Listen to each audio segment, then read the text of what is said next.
CCFD Solidaire in the Asia ทำ department. ไงอ่ะ And one day I had a telephone call from the reception to say, Jaran is downstairs. What is Jaran doing downstairs?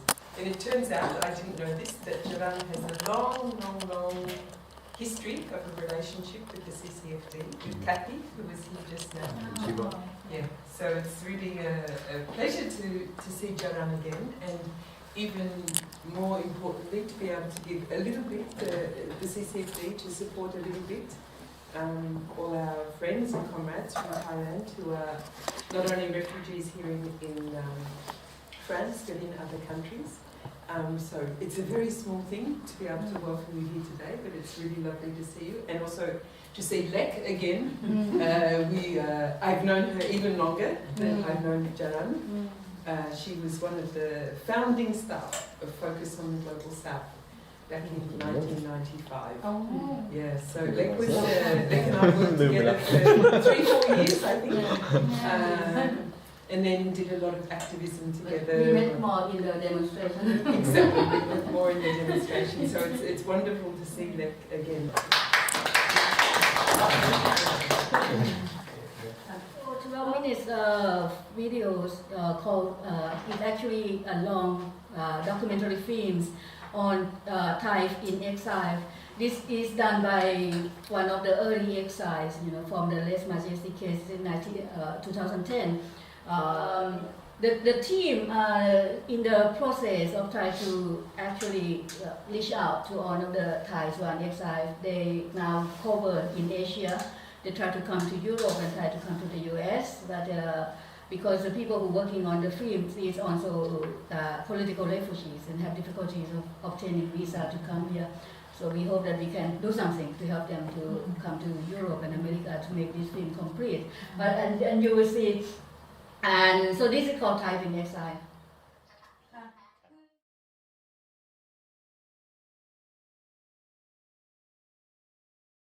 This is the result of my presentations in Stockholm University last week or last month. Basically, it's try to briefly introduce what is the root cause of the problem in Thailand.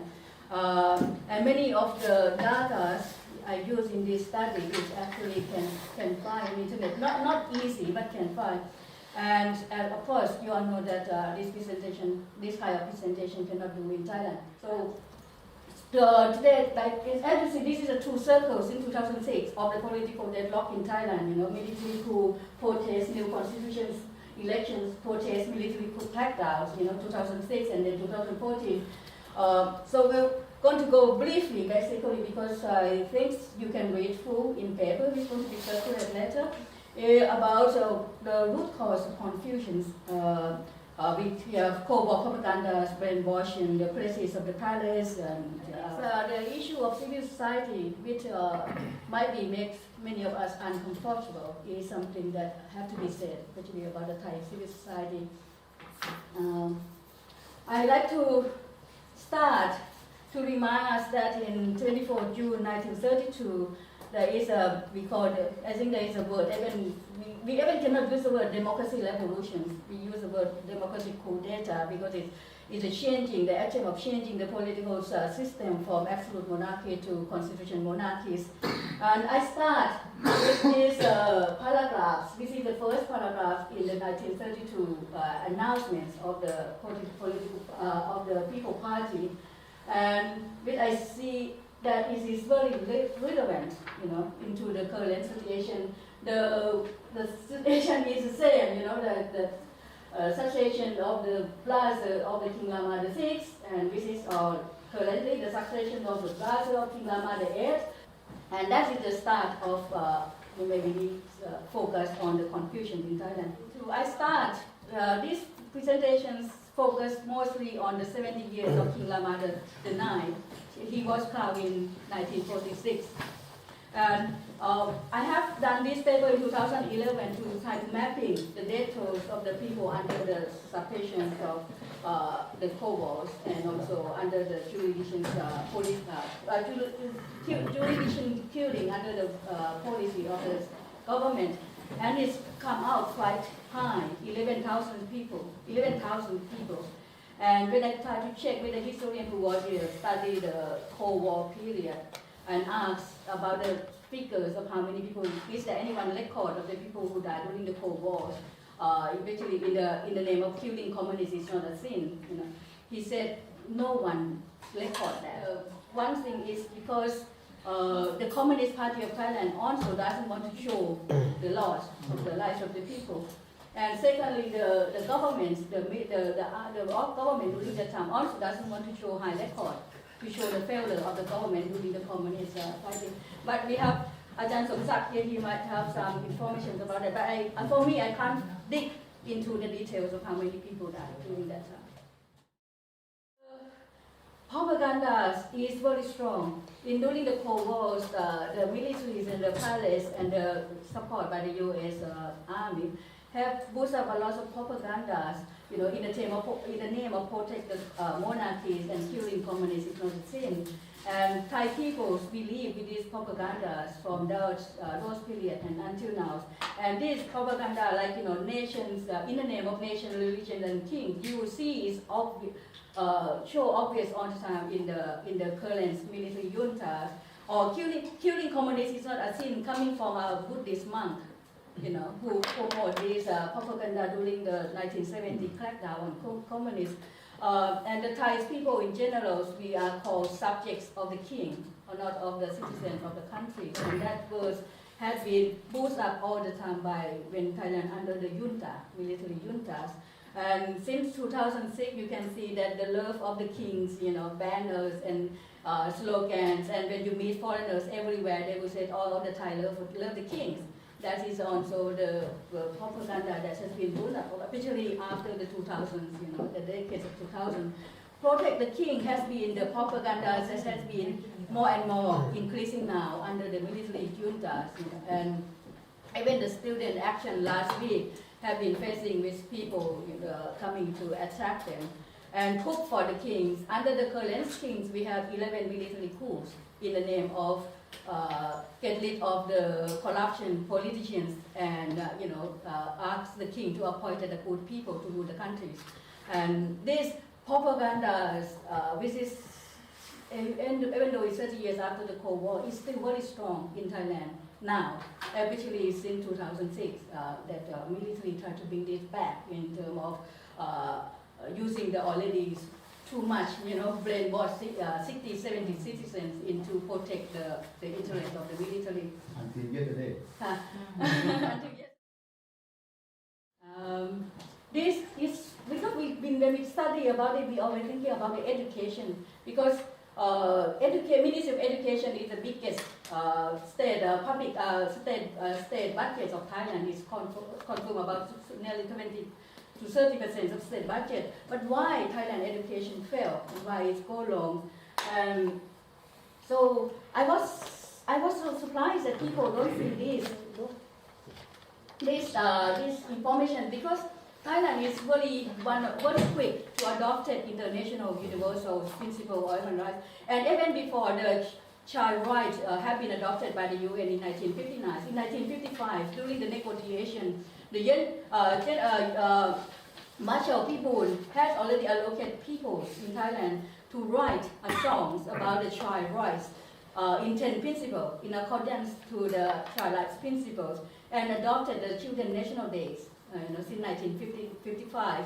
And what this song said is actually, when you look at this song, which is now popular, every Children's Day, which is second Saturday of every January is our National Children's Day. This song is opening, until now. And then the activity of children's song is military camps throughout the country, open the military camps for children to play with guns and to play with tanks and to see the military weapons. That is the activities we did.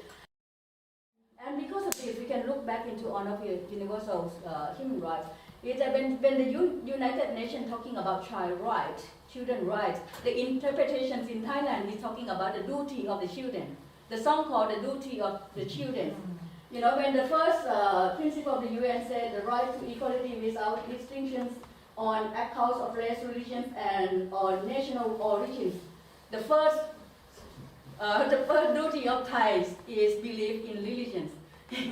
It says, and you can see that that is how we twisted on what everything. That is how, even though we ratify Universal Declaration on Human Rights, but it's never been into practice.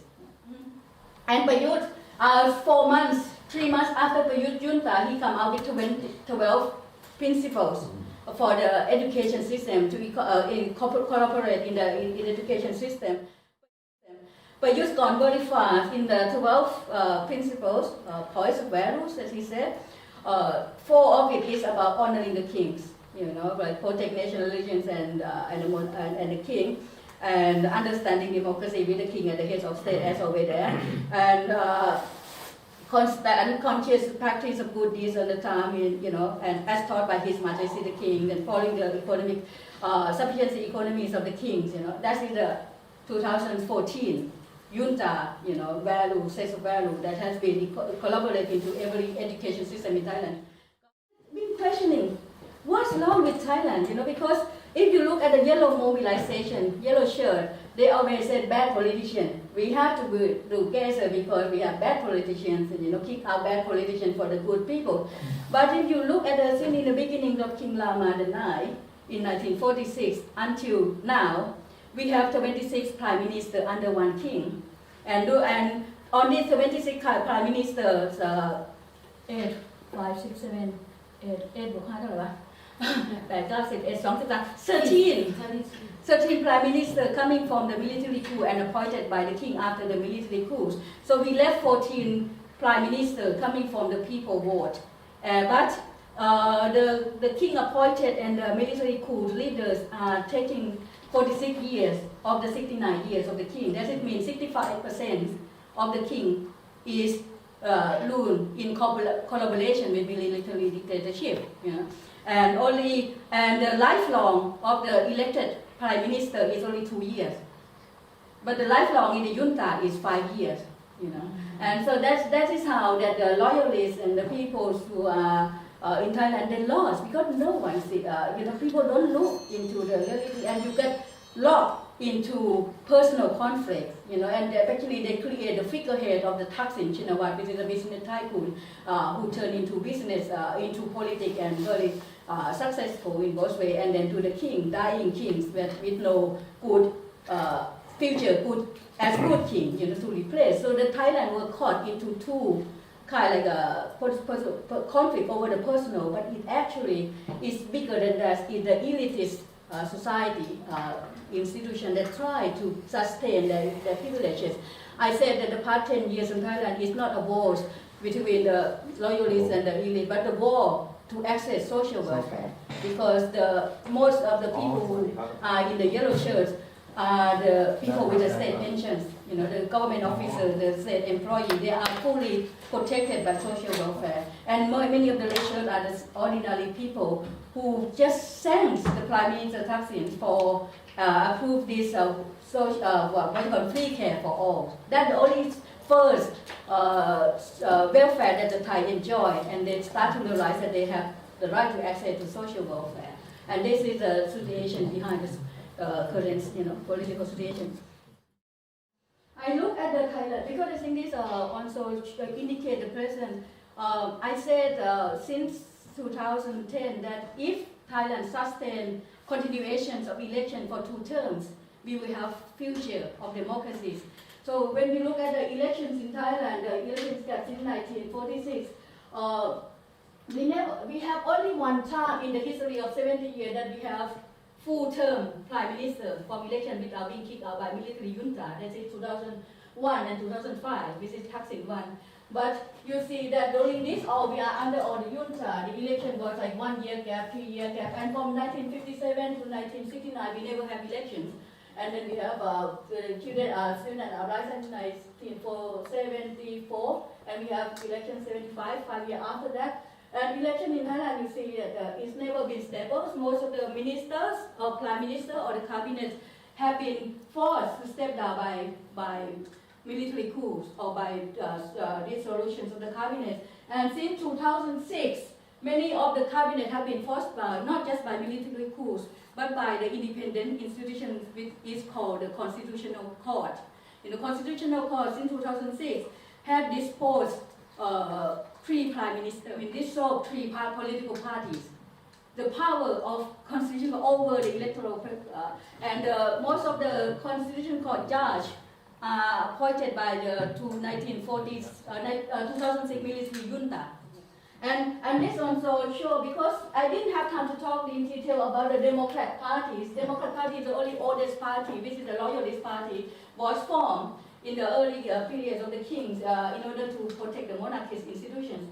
Democrat Party has history of using dirty games, political games, you know, to gain the power. Since 1992, Democrat Party never win any elections, but they pushed themselves into the political, running the governments, you know, in 1976 because of the 77 because of the crisis, and in 2008 because of the Constitution Court. And this is you see why the loyalists against the Chinawat party. We talk about Chinawat parties because there are three political parties under the management of the Chinawat families. And since they are coming to the politics, no one can beat them. Democrats cannot beat them. And Democrats know that they cannot win into elections to go through this process. And this is part of the political confusions in Thailand because the opposition parties, which has been the oldest, the biggest, and the longest connections, feel the need to use external force to put them into power. So why NGOs are participating in the loyalist movement? I'm getting hot now. Okay, because one thing by nature, many of the NGO leaders are the broken heart communists. Many of them are the students who were joining the communists in the 1970s. When there is a pattern of the communists, the collapse of the CPT, Communist Party of Thailand in 1979, you know, many of the NGOs or the students at that time, if they not go to study or become academic in the university, they join what we so-called rural development ideologies, become an NGO and organize communities. After they break up from the communists, they cannot talk about political socialist ideology anymore. They only talk about the poor, solving the problem of the poor, and that makes them easily lost into the hands of self-sufficiency economy of the palace. And many of the old NGO now under the patronage of one of the figureheads of the palace as well. Another thing is that I think, as you know, Thaksin have rejected the idea of Thailand of being a poor country, and I think he said we don't need foreign aid anymore.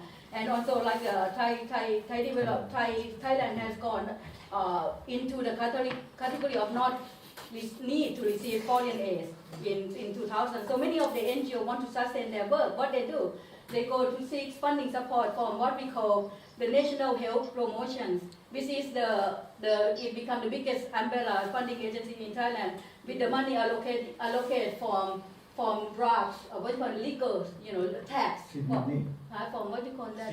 Sin tax. Yeah. to stop people from smoking. And because of that, and we part of it, and then we refuse, and my organization refused to take money from this public health organization because you cannot touch the politics, you cannot use it for organize, you only use it to, mobilize people, for the Bhikkhus people, and mobilize people to support the monarchy, wearing yellow shirts and things like that. And that's it, how many NGOs mobilize people to support the loyalist movement. Okay. This is why the trade unions joining the loyalist movement in the beginning, I think it might be quite difficult to understand. But in later, because the trade union movement in Thailand until now is shamelessly very low, only 1.5% of the national 38 million population. And this is not because there is no attempt. My work for the past 20 years, actually 30 years, is coming to Europe and tell Nike, Reebok, Adidas, Michelin to stop violating labor rights in Thailand. You know, so the union busing is very strong, and that is a reason into that because when the Labor Relations Act of Thailand is formed in 1975 in the midst of the Cold War propaganda, they have made it in such a way that it prevents the working class to form and join the union successfully. In the 1975 Labor Relations Act is that what we call non-contract workers cannot form and join the union. And civil servant cannot join the union, cannot form the union in that time. That means farmer, fisher folk, migrant worker cannot join the union. Only the industrial workers and state enterprise workers can join the union. And so this kind of fight to lift this restriction is continued. I think in 2003, state employees, the civil servant can form and join the union only in 2003. But it was for a long time. And the farmers was channeled to form and join cooperative. This is under very strong control of Ministry of Agriculture. And that is why the union was very, very big and very small. And in very big and very small, the biggest say of the union is the state enterprise. They control railways, they control electricity, water supplies. That's why even though they're small, they make a big noise during these past 10 years. Thai union is very much linked to global union. Global FEA, Swedish Able Stiftung, opened the office in Thailand in 1975. All of the global unions, go to Thailand since 1970s to help the Thai to organize union. And so why the Thai unions go wrong? And that is, and this is also to prove that that the Thai union is not about I'm throwing blame to them, but we have the record of the Thai union participate and engage in the politics in Thailand for the past 10 years.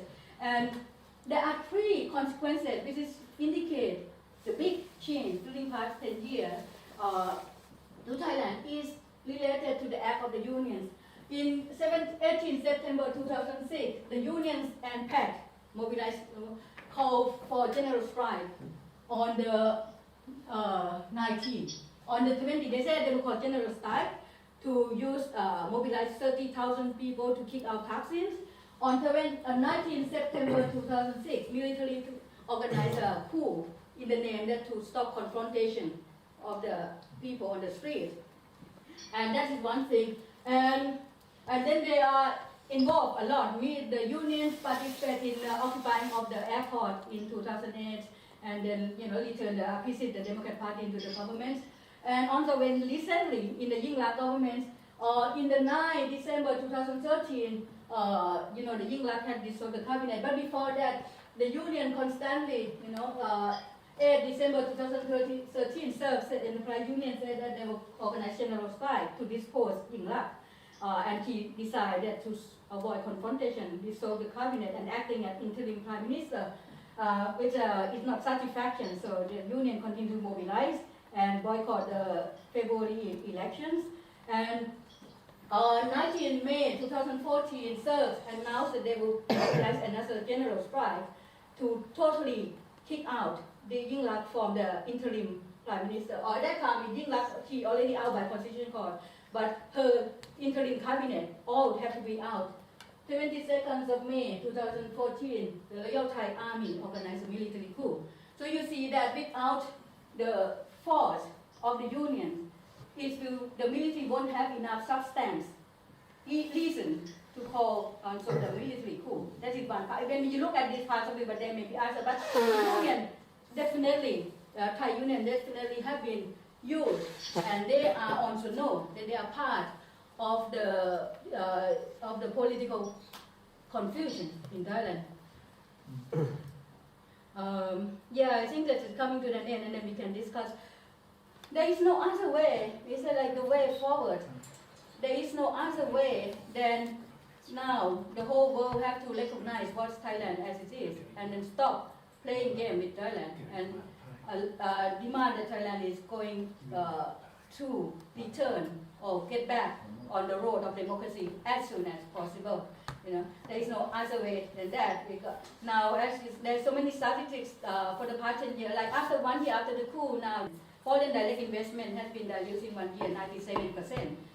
In figures show, and then we are now facing a boycott, and the EU live on the protest privileges. In 1 year, the sufferings and the story of people who suffer in Thailand is coming in every direction. And so what is Thai and international community should do now is stop playing game with the Thai junta and jointly demand that there is election to be organized. If it's not organized by the Thai junta, it has to be organized by the coalitions of the people in supervised of the international community.